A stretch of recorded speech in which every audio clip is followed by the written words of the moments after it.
Assalamualaikum warahmatullahi wabarakatuh. Hello everybody. Introduced from group 1. Want to present the result of our discussion about the basic grammar. These are the name of our group member. My Awan Nurmila. Then next host. Then Muhammad Ramadhani Saputra, Bahrin, Kanita Adila, Christina Valdi, dan Bril Pratama. Next, alright, we will explain basic grammar. Simple present tense, simple past tense, simple future tense, degree of compression, passive voice. Next, I will explain a little about the simple present tense. What is the simple present tense? Simple present tense is the tense used when an event is taking place at this time or an event that occurs or habit. Jadi, simple present tense itu adalah tense yang menyatakan keterangan suatu kejadian yang terjadi pada masa sekarang ataupun kejadian yang biasa terjadi atau kebiasaan. And simple present tense use, jadi simple present tense ini biasanya digunakan untuk apa? Number 1, indicate a general statement or fact. Jadi biasa menyatakan suatu pernyataan umum ataupun sebuah fakta. Number 2, to state activity or daily activity. Jadi, simple present tense juga biasa digunakan untuk menyatakan kegiatan ataupun aktivitas kita sehari-hari. Simple present tense sentence form. Jadi, simple present tense itu terbagi menjadi dua bentuk kata, ada verbal sentence dan nominal sentence. Kalau verbal yang menggunakan kata kerja, sedangkan nominal sentence yang menggunakan to be. Jadi, yang pertama saya akan membahas mengenai verbal sentence. Verbal sentence itu ada 3, terbagi menjadi 3, bentuk positif, bentuk negatif, sama interrogatifnya. Yang pertama bentuk positif, di mana rumusnya ada subjek plus verb 1, di mana verb 1-nya itu ditambahkan s atau us plus complement. Jadi untuk subjek I, you, we, dan they, itu pakai verb 1 tanpa ditambah s atau us. Sedangkan untuk subjek she, he, dan is, itu pakai verb 1 ditambah s atau us. Example of sentence, contoh kalimatnya itu, they watch movie together. Jadi, di mana subjek they menggunakan verb watch tanpa ditambahkan s atau us. Sedangkan example of sentence yang kedua, she walks to school every day. Walks, verb satunya ditambahkan s. Next. Nah, untuk bentuk negatifnya, rumusnya hampir mirip, cuman perbedaannya itu terletak pada do, does, sama not-nya aja. Jadi, rumusnya itu subjek plus do atau does, plus not, plus verb 1, plus complement. Jadi, untuk subjek I, you, we, dan they, dia pakai do, karena dia bentuknya jamak. Do plus not. Verbnya verb 1, terus kalau subjeknya she, he, dan is, dia pakai does, karena subjeknya itu tunggal. Verbnya verb 1 plus s atau us. Nah, example of sentence-nya bisa lihat di bawah. Contoh yang subjeknya jamak itu, we don't watch movie together. Kalau yang subjeknya tunggal, he doesn't go to school. Oke, next. Nah, ini bentuk interrogatifnya. Kalau bentuk interrogatifnya, do sama does-nya diletak di awal. Jadi rumusnya do atau does plus subjek plus verb 1 plus complement. Jadi do atau does itu, do seperti yang saya bilang sebelumnya, do itu untuk subjek jamak yang I, you, we, dan they. Sedangkan kalau does itu untuk subjek tunggal, she, he, sama is. Penggunaan verbnya, kenapa di subjek tunggal ini tidak sudah ditambahkan s atau us? Karena s atau us-nya sudah dipakai di does-nya. Nah, example of sentence-nya itu, kalau untuk yang subjek jamak, do you go to school? Jadi, jangan dilupakan tanda tanyanya, karena ini merupakan kalimat tanya. Terus, does she go to market? Nah, yang kedua bentuk dari simple present tense itu nominal sentence. Nominal sentence juga terbagi menjadi 3, ada bentuk positif, negatif, dan interrogatif. Yang pertama itu bentuk positifnya, rumusnya itu subjek plus to be yang digunakan di sini am, is, are, plus complement. Kalau tadi di verb kita pakai verb, sedangkan kalau di nominal sentence kita pakai to be. Jadi I, to be-nya am, you, we, dan they, to be-nya are, sedangkan kalau she, he, sama is, to be-nya is. Jadi example sentence-nya itu I'm strong, she is a beautiful. Ini bentuk negatifnya. Bentuk negatifnya tinggal tambahkan not setelah to be-nya. Jadi rumusnya subject plus to be plus not plus complement. Sama seperti tadi, tinggal ditambahin to be. Example or sentence of sentence-nya itu he is not handsome. Jadi tinggal tambahin not setelah to be-nya. Ini bentuk interrogatifnya. Nah, di sebelum do atau does itu menggunakan kata yang menyatakan pertanyaan. 5W plus 1H. Itu where, who, what, when, plus how. Jadi, rumusnya itu 5W plus 1H, plus do atau does, plus subject, plus verb 1, plus complement. Jadi, itu rumusnya. Tadi do itu untuk subjek jamak, sedangkan does untuk subjek tunggal. Example-nya, where do you go? When does he go? Jadi sudah jelas. Contoh-contoh yang saya ambil juga contoh-contoh yang kalimatnya singkat-singkat. Baik, itulah penjelasan singkat dari saya mengenai simple present tense. Mungkin akan dilanjutkan simple past tense oleh saudara Rizky Naufaldi. Persilahkan. Ini ada simple past tense. What is a simple past tense? Simple past tense is there are two tenses in English, past and present. The past tense in English is used to 1. To talk about the past. 2. To talk about hypotheses. When we imagine something. For politeness. Okay, next. There are 4 past tense forms in English. The first one is past simple. Example is I work. The second one, past continuous. The example is I was working. The third is the past perfect. The example is I had work. And the last is past perfect continuous. The example is I had been working. Okay, next.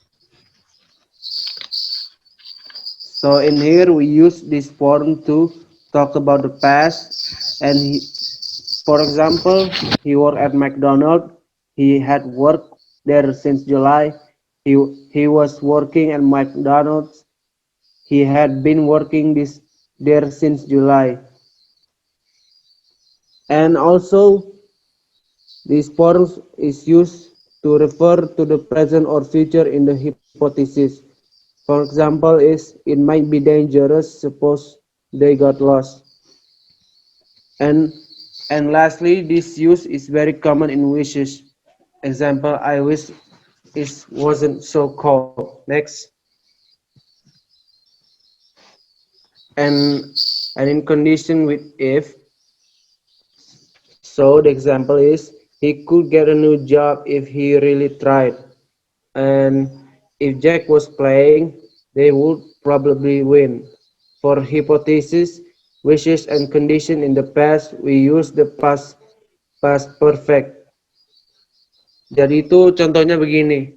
It was very dangerous. What if you had got lost?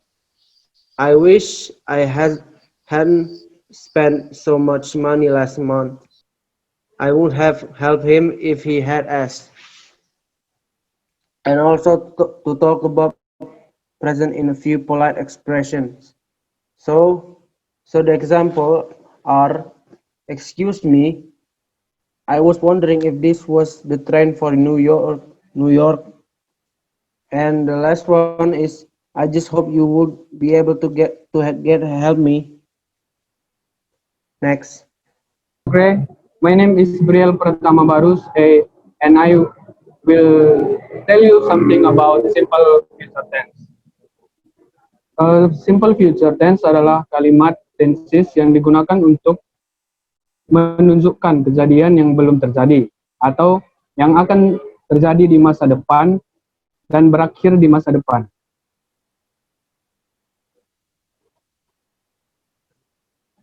Dan rumus simple future tense adalah sebagai berikut, yang dimana subject plus will plus verb one and plus object, atau bisa kita ganti dengan subject plus to be, di mana to be-nya adalah is, am, are, plus going to plus verb one and object. Dan contoh kalimat simple future tense afirmatifnya adalah they will take school examination next month, di mana artinya mereka akan mengikuti ujian sekolah bulan depan, di mana seperti yang kita lihat artinya. Dan sekarang kita pergi ke contoh kalimat simple future tense yang negatif, di mana yang negatif itu rumusnya adalah subject plus will, di mana rumusnya adalah subject plus will plus not plus verb one and object. Dimana contohnya nomor 1 itu kita lihat he will not join sport club at school. Dia tidak akan bergabung klub olahraga di sekolah. Dan contoh terakhir bisa kita lihat contoh kalimat simple future tense yang interrogatif, dimana rumusnya adalah will plus subject plus verb one plus object and tanda tanya. Dimana nanti waktu kita mengucapkan kalimat tanda tanya tidak perlu seperti kita mengucapkan tanda tanya pada bahasa Indonesia. Seperti di mana rumahmu, itu tidak perlu kita ucapkan karena bahasa Inggris itu hanya di mana dia sudah seperti will you come to my party tonight. Kayak datar aja dia, tapi tidak usah kita tekan seperti pelafalan dalam bahasa Indonesia. Di mana rumusnya itu ya to be, yang to be-nya itu is, am, are, plus subject, plus going to, plus verb one, and object, dan tanda tanya. Seperti yang sudah saya bilang contohnya adalah, will you come to my party tonight? Apakah kamu akan datang ke pesta saya nanti malam? Sekian yang bisa saya sampaikan tentang simple future tense. Kemudian akan dilanjutkan oleh rekan saya. Terima kasih. Baiklah, saya Bahrin akan menjelaskan sedikit tentang ringkasan passive voice. Next. Oke, apa pengertian dari passive voice? What is a passive voice? In a passive voice sentence, the subject and object flip-flop. The subject becomes the passive recipient of the action. Yang dimana artinya, dalam kalimat pasif, subjek dan objek bertukar. Yang dimana itu subjek jadi objek dan objek jadi subjek. Kemudian subjek menjadi penerima pasif dari tindakan. Example, the tray of food was dropped by the waiter. Baki makanan dijatuhkan oleh pelayan. In the case, the dropping is the subject and it is being acted upon by waiter. Dalam kasus ini, menjatuhkan adalah subjek dan itu adalah sedang dilakukan oleh pelayan. Next, ini merupakan rumus passive voice yang dimana ada subject plus to be plus verb to atau or by plus pronoun. Example, kalimat aktifnya she buy a book. Dia membeli sebuah buku. Kalimat pasifnya a book is bought by her. Sebuah buku dibeli olehnya. Oke, ini merupakan passive voice sentence. Yang pertama itu simple present tense, di mana kalau rumus kalimat aktifnya yaitu subject plus verb one plus object. Nah, kalau pasifnya itu adalah subject plus to be atau is, am, are plus verb three plus complement. Example, kalimat aktifnya somebody holds a ceremony. Seseorang menyelenggarakan upacara. Kalau kalimat pasifnya, a ceremony is held by somebody. Sebuah upacara diselenggarakan oleh seorang. Yang kedua ada simple past tense, di mana kalau kalimat aktifnya ada subject plus verb to plus object. Nah, pasifnya pula memiliki rumus subject plus was, were, plus be, plus complement.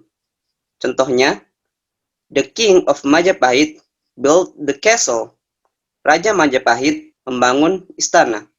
Sedangkan kalimat pasifnya adalah The castle was built by the king of Majapahit. Istana itu dibangun oleh Raja Majapahit. Yang ketiga, present continuous tense. Langsung ke contohnya. He is reading a novel every night.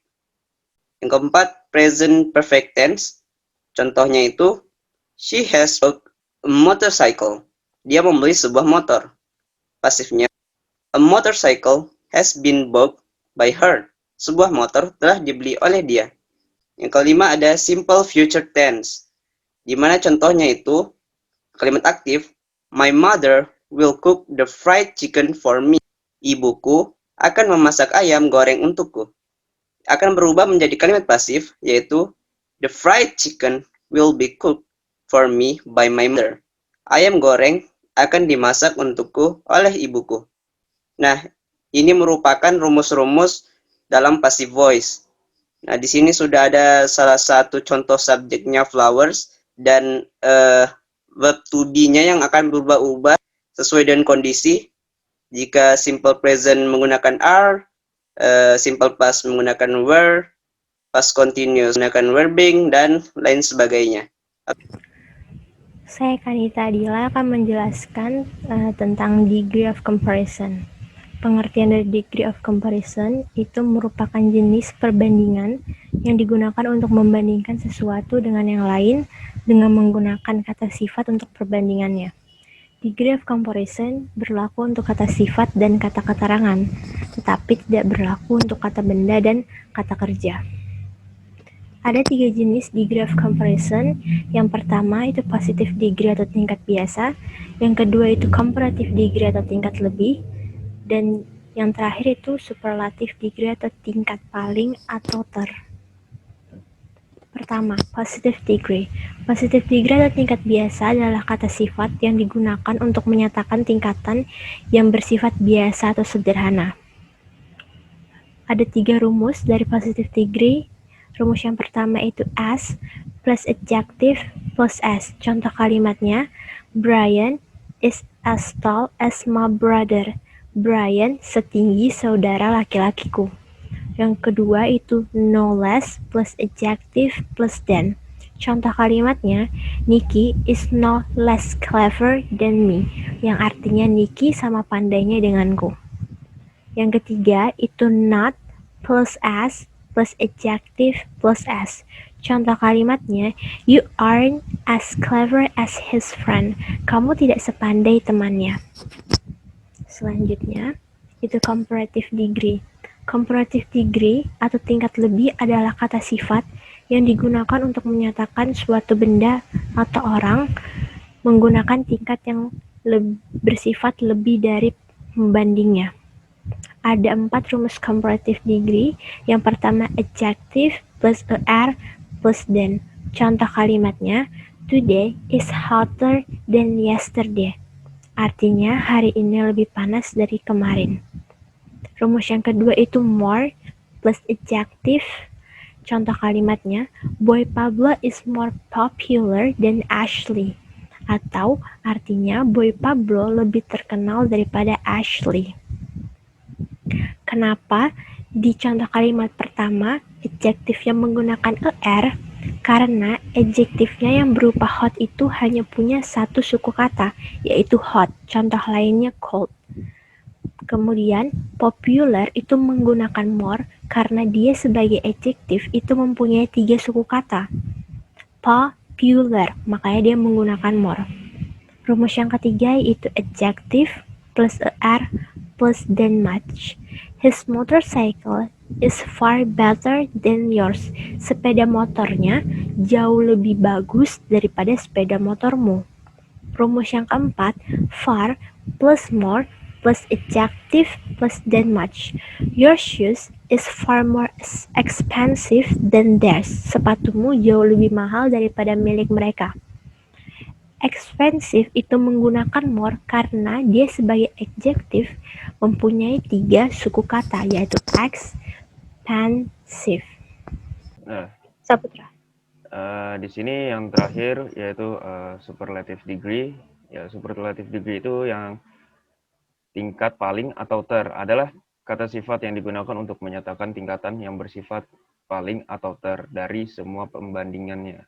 Nah, di sini ada rumus-rumus superlative degree, yaitu adjective plus as plus noun plus in plus singular noun. Contohnya seperti Lisa Blackpink is the cleverest student in this class. Dan ada juga the most, the plus most plus adjective plus of plus plural noun. Example, like she is the tallest of girls.